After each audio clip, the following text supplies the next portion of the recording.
အားလုံးပဲမင်္ဂလာပါထွေးကူတာထွေးဒီစင်တာမှာကြိုဆိုပါရစေကျွန်တော်ဒီနေ့မှာပြောပြပေးသွားမယ့်အကြောင်းအရာလေးကတော့ Microsoft Word lesson တွေရဲ့တစ်ခုဖြစ်တဲ့ insert တက်ထဲက installation group မှာရှိတဲ့ picture online picture shape button ၃ခုအကြောင်းကို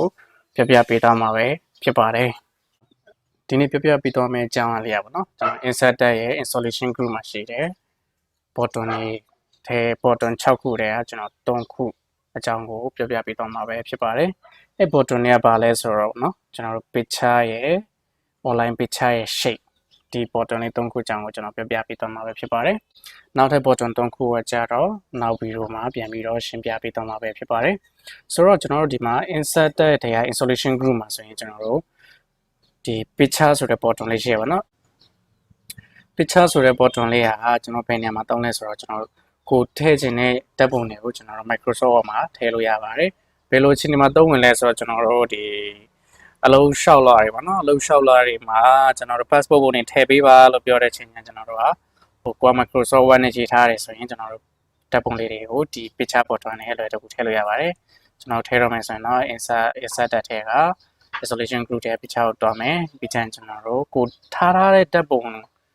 နေရာကိုကျွန်တော်တွားမှာเนาะကျွန်တော်လောလောဆယ် download ကနေတွားလိုက်မယ် download ထဲမှာကျွန်တော်ဒီပုံလေးတွေရှိရပါတော့အဲ့ထဲကကိုလိုချင်တဲ့ပုံလေးတစ်ပုံကိုကျွန်တော်ရွေးလိုက်မယ်ရွေးလိုက်တယ်ဆိုရင်တော့အကြည့် site ကအကြီးကြီးပဲပေါ့နော်အကြီးကြီးလာပြီးတော့ပေါ်ပြီးတယ်အဲ့ site တွေကိုတေးလို့ရတယ်တေးလို့မယ်ဆိုရင်ကျွန်တော်တို့ကပုံကိုခေါ်လိုက်တာနဲ့တစ်ပြိုင်တည်းပေါ့နော်ကျွန်တော်ဒီမှာအပြင်မှာထောက်ထားလိုက်ရင်တော့ဒီမှာဘာမှမပေါ်ဘူးပေါ့နော်ဒါပေမဲ့ပုံကိုတစ်ချက်ထောက်လိုက်ပြီဆိုတာနဲ့ပုံရောက်လာပြီဆိုတာနဲ့ကျွန်တော်တို့ picture 2ဆိုတာပေါ်လာတယ် picture 2အောက်မှာကျွန်တော် format ဆိုတာလည်းရှိတယ်အဲ့ထဲကနေကျွန်တော်တို့ပုံကိုလိုချင်သလိုပြင်လို့ကိုလိုချင်တဲ့အနေထားရအောင်ပြင်လို့ရတယ်ပေါ့နော်ကျွန်တော်ဒီမှာ picture 2တဲ့ကကျွန်တော်ပုံက site ကကြီးနေရဆိုတော့ကျွန်တော်ပုံကိုတေးလိုက်မယ်တေးတဲ့ခါကျရင်ကျွန်တော်တို့ဒ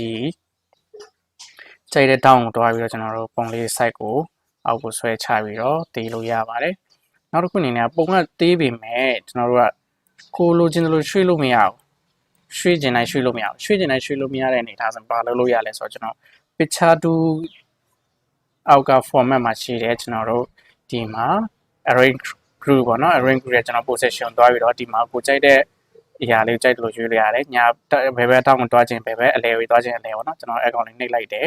ဆိုရင်ကျွန်တော်တို့ပုံတွေကိုရွှေ့ခြင်းလို့ရွှေ့လို့ရပါပြီအဲ့ထက်မှာကိုကပုံတွေဖြတ်ခြင်းနေဆိုရင်တော့ picture 2ရဲ့ format မှာပဲဒီမှာ site group ဆိုလေးရှိတယ်အဲ့မှာ crop ပေါ့နော် crop ကနေကျွန်တော် crop လုပ်မယ်ပန်းလေးပဲလုပ်ခြင်းနေဆိုရင်ကျွန်တော်ပန်းလေးကိုကျွန်တော်တို့ကပန်းပွင့်လေးကိုကျွန်တော် crop လုပ်လိုက်မယ်ဒီကြံအပြင်မှာ click တစ်ချက်ထောက်လိုက်တာနဲ့သူကပန်းပွင့်လေးပဲဖြစ်သွားပြီပေါ့နော်ဒီဟာလေးပေါ့နောက်တစ်ခုကျတော့ဒီမှာဆိုရင်ကျွန်တော်တို့က picture style ပေါ့နော်ကိုကဘယ် style ကိုကြိုက်တာလဲကိုကြိုက်တဲ့ style လေးကျွန်တော်တို့ရွေးထိုးလို့ရပါတယ်ကိုကြိုက်တဲ့ပုံစံလေးကျွန်တော်တို့လုပ်လို့ရတယ်ပေါ့နော်ပုံလေးပါတယ်ရွေးပြီးပြီဆိုရင်နောက်တစ်ခုအနေနဲ့ကျွန်တော်ဒီမှာ remove background တွေပါညာရှိတယ်အဲ့ဒီဟာလေးကိုကြတော့ကျွန်တော်ကနောက်ဗီဒီယိုမှာအသေးစိတ်ပြန်ပြီးတော့ရှင်းပြပါမယ်ဒီမှာကိုလိုချင်တဲ့လိုလေးတွေပြောင်းလို့ရတယ်ပေါ့နော်ဒါလောလောဆယ် picture ဘယ်လိုထည့်နေလဲပေါ့နော် picture crop ဘယ်လိုလုပ်မလဲကိုရွှေ့ချင်တယ်ဆိုရင်ဘယ်လိုလေးရွှေ့မလဲပေါ့နော်ဒါလေးကိုပြပေးသွားတာပဲဖြစ်ပါတယ်နောက်တစ်ခုအနေနဲ့ကကြာတော့ကျွန်တော်တို့က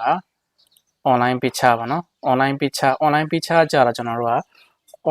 online ရှိမှာပေါ့နော် internet ရမှာသုံးလို့ရတဲ့အနေထားပါ online picture ကိုသွားရမယ်ဆိုရင်ကျွန်တော်တို့ဒီမှာ OneDrive personal ဆိုတာရှိတယ်ဒီမှာ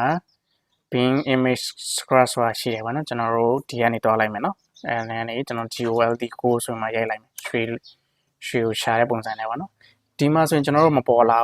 တော့ကျွန်တော်တို့ဒီမှာဘာလို့မပေါ်လဲဆိုတော့ creative commons only ဆိုမှအမှန်ချစ်ပေးထားလို့နော်အဲတော့ကျွန်တော်အမှန်ချစ်ဖြုတ်လိုက်မယ်ဒါဆိုရင်ဒီမှာကျွန်တော်တို့ခုန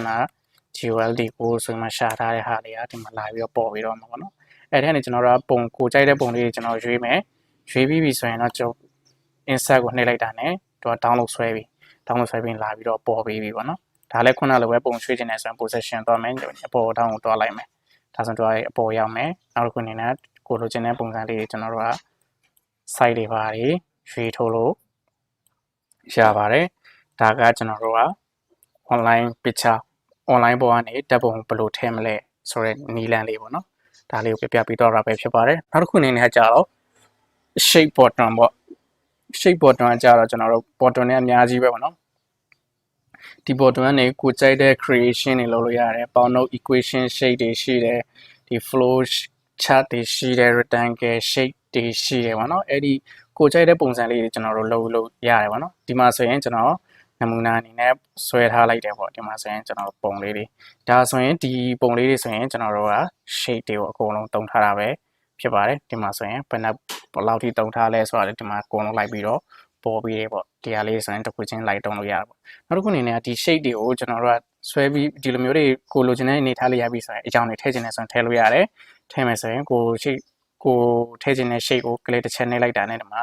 drawing tool ပုံဆိုရင်တော့ picture tool ဒီမှာကျတော့ပုံစံဆိုတော့ drawing tool ကိုတွားလိုက်မယ် drawing tool မှာကျွန်တော်တို့ကဘယ်ပုံစံကိုလိုချင်တာလဲပေါ့နော်ဘယ်ပုံစံလိုချင်တာကျွန်တော်တို့ဆိုဒီမှာ shape outline ကိုမှကျွန်တော်တို့နည်းနည်းထူတာကြိုက်သလားပါတာကြိုက်သလားပေါ့နော်နည်းနည်းလေးထူခိုင်းလိုက်မယ်ထူခိုင်းလိုက်ပြီးဆိုရင်ကျွန်တော် shape fade ပေါ့နော်ဒီမှာဆိုအစိမ်းအောင်နေဖြစ်နေတာပေါ့နော်ကျွန်တော်တို့ကအစိမ်းအောင်မကြိုက်ရောအနီအောင်ကြိုက်တယ်ဆိုရင်အနီအောင်လေးလုပ်လိုက်ဒါလေးတွေကျွန်တော်တို့ပြောင်းလို့ရတယ်ပေါ့နော်နောက်တစ်ခုအနေနဲ့မျက်လုံးလေးတွေဆိုတာလည်းကျွန်တော်တို့ဒီမှာဆိုရင်အထက်မှာမျက်လုံးကအမဲအောင်ခြေတင်နေဆိုရင်drawing to အောက်က format မှာကနေကျွန်တော် shape fill ကိုတွားမယ် shape fill တွားရတော့ဒီမှာကိုလိုချင်တဲ့လိုတွေအရောင်လေးတွေကိုလိုအပ်တဲ့ပုံစံလေးလိုက်ပြီးတော့ခြေလို့ရပါတယ်နောက်တစ်ဒီမှာဆိုရင်လည်းလိုက်ခြေကြည့်မယ်နော် drawing to format shape fill ဒီမှာဆိုရင်ကိုလိုချင်တဲ့အရောင်ဘယ်အရောင်ကြိုက်လဲပေါ့နော်ဘယ်အောင်လေးကြိုက်လဲတခုချင်းလိုက်ပြီးတော့ share လို့ရတယ်ကျွန်တော်တို့ကကိုလိုချင်တဲ့ပုံစံလေးတွေကိုဒီလိုထောက်တခုချင်းထောက်ပြီးတော့ drawing to အောက်ကနေကျွန်တော်တို့ဒီမှာ shape fill လေးနဲ့ကိုလိုချင်တဲ့အရောင်လေးတွေကိုလိုက်ပြီးတော့ share လို့ရပါတယ်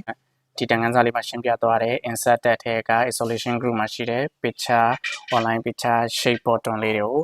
ဘယ်လိုတော့ရမလဲဆိုတဲ့အကြောင်းအရာလေးကိုနားလည်လိမ့်မယ်လို့ညွှန်လင်းပါတယ်အားလုံးကိုကျေးဇူးတင်ပါတယ်